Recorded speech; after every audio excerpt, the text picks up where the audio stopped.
காஞ்சி பெரியவர் மகிமையை சொல்லும் சம்பவங்களோடு மதுரை அனுஷத்தின் அனுக்கிரகம் நிறுவனர் நெல்லை பாலு அவர்கள் தொகுத்து வழங்கும் ஸ்ரீ மகா பெரியவா மகிமை சிறப்பு தொகுப்பு. ஹரஹர சங்கர ஜெய ஜெய சங்கர காஞ்சி சங்கர காமகோடி சங்கர.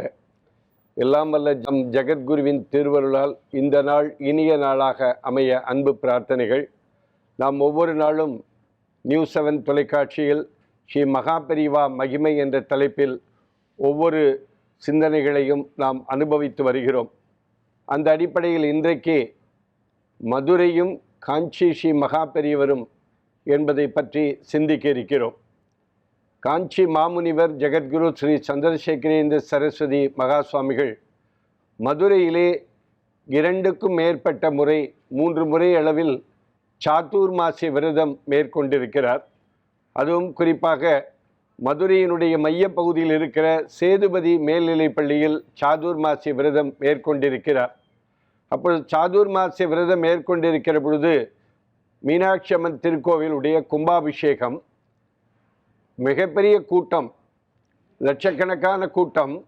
அந்த கும்பாபிஷேகத்தை பார்ப்பதற்காக ஒரு வயசான பாட்டி, எப்படியும் மகா பெரியவா இந்த வழியாக தான் போவார், அவரை நாம் தரிசித்து விடலாம் என்கிற விதத்திலே பாட்டி ரொம்ப நேரம் காத்து கொண்டே இருக்கிறார். மனதளவிலே இதை புரிந்து கொண்ட காஞ்சி மாமுனிவர் அப்படியே உள்ளே தானாக நுழையாமல் ஹரஹர சங்கர ஜெய ஜெய சங்கர என்ற வேத கோஷத்தோடு அந்த மீனாட்சி அம்மன் திருக்கோவிலுடைய கும்பாபிஷேக இடத்திற்கு போகிறார். போகிற பொழுது தான் மட்டும் போனால் ஆயிரக்கணக்கான பக்தர்கள் காத்து கொண்டிருக்கிறார்கள். நிறைய பேர் கும்பாபிஷேகத்தை பார்க்க முடியுமா என்று கீழே காத்து கொண்டிருக்கிறார்கள் என்பதை தெரிந்து, அதுவும் அந்த குறிப்பாக அந்த பாட்டியை ஞாபகம் வைத்து மகா பெரியவர் பாட்டி அருகிலே போய் அப்படியே பாட்டி மகா பெரியவரை தொட்டு அப்படியே கும்பாபிஷேக நிகழ்வுக்கு போகிறார். பார்க்க முடியுமா என்றிருந்த அந்த பாட்டிக்கு மகா பெரியவா தன்னுடைய வா, உனக்கு மீனாட்சி திருக்கோவிலுடைய கும்பாபிஷேகத்தை காட்டுகிறேன் என்று அன்றைக்கு கருணை காட்டிய விதத்தை நாம் என்னவென்று சொல்வது. காஞ்சி மாமுனிவரும் மதுரையும் என்று நினைக்கிற பொழுது மகாமுனிவர் தங்கியிருந்த சேதுபதி மேல்நிலை பள்ளியை பற்றியும் சிந்திக்க வேண்டியதாக இருக்கிறது. மாகவிஞன் பாரதியார் பணியாற்றிய பள்ளிக்கூடம் என்கிற பெருமையை உடைத்தானது அந்த பள்ளிக்கூடம். அந்த பள்ளிக்கூடம் இன்றைக்கு ஒரு காலகட்டத்தில் அந்த சுவற்றில் எல்லாம் நிறைய போஸ்டர்கள், விளம்பரங்கள் எழுதி கொண்டிருக்கிற சூழ்நிலையில் இன்றைக்கு அந்த சேதுபதி மேல்நிலை பள்ளி வளாகம் ரொம்ப அற்புதமாக சுத்தமாக, உள்ளே மாகவிஞன் பாரதிக்கும் உள்ளே ஒரு சிலை இருக்கிறது. ஒரு குறிப்பு சொல்வார்கள், மகாகவி பாரதி அந்த பள்ளியில் கொஞ்ச நாள் பணியாற்றினாலும் இன்னும் அந்த ரிஜிஸ்டர் புக்கில் இருந்து பாரதியினுடைய பெயர் ரிமூவ் ஆகவில்லையாம். இன்னும் பாரதி பணியாற்றியதாகவே கொண்டிருக்கிறார்கள்.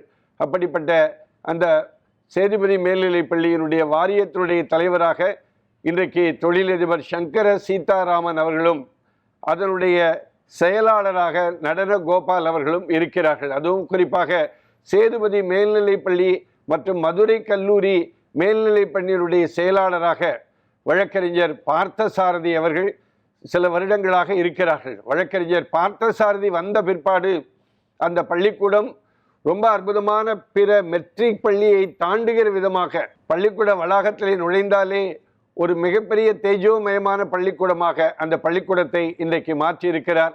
பாரதியினுடைய நினைவு நாள், பாரதியினுடைய ஜெயந்தி விழாவை பிரமாதமாக அந்த பள்ளிக்கூட வளாகத்திலே நடத்துகிறார். உண்மையிலேயே அவருடைய செயல் பாராட்டத்தக்கதாக இன்றைக்கு இருந்து கொண்டிருக்கிறது. அதற்கு அவர் சொல்லுகிற செய்தி என்ன என்று சொன்னால், இந்த பள்ளிக்கூடம் இந்த அளவிற்கு முன்னேறி இருக்கிறது என்று சொன்னால், இந்த பள்ளிக்கூடம் பிற பள்ளிக்கூடங்களோடு போட்டி போடக்கூடிய விதத்திலே இருக்கிறது என்று சொன்னால், இந்த பள்ளிக்கூடத்தினுடைய மாணவர்கள் பல்வேறு போட்டிகளிலே போய் பல பரிசுகளை பெற்று வந்து கொண்டிருக்கிறார் சொன்னால், அதற்கெல்லாம் மூல காரணம் காஞ்சி மாமுனிவர் இந்த பள்ளிக்கூட வளாகத்திலே அவர் காலடி பட்டதனாலே தான்.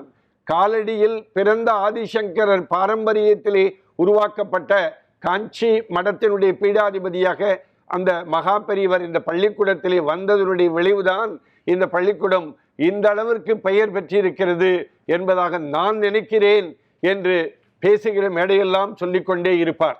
அப்படிப்பட்ட அந்த சேதுபதி மேல்நிலை பள்ளி மீனாட்சி அம்மன் திருக்கோவிலுக்கு பாட்டிக்கு அந்த கருணை காட்டிய விதம் இதையெல்லாம் பார்க்கிற பொழுது நமக்கெல்லாம் காஞ்சி மாமுனிவர் சர்வேஸ்வரராக, ஈஸ்வரனாக, கருணாமூர்த்தியாகவே இன்றைக்கும் விளங்கி கொண்டிருக்கிறார். ஹரஹர சங்கர, ஜெய ஜெய சங்கர, காஞ்சி சங்கர, காமகோடி சங்கர. எல்லாம் வல்ல நம் ஜெகத்குருவின் திருவருளால் இந்த நாள் இனிய நாளாக அமைய அன்பு பிரார்த்தனைகள். ராம் ராம். ஓம் ஸ்ரீ மகா பெரியவா திருவடிகளே சரணம்.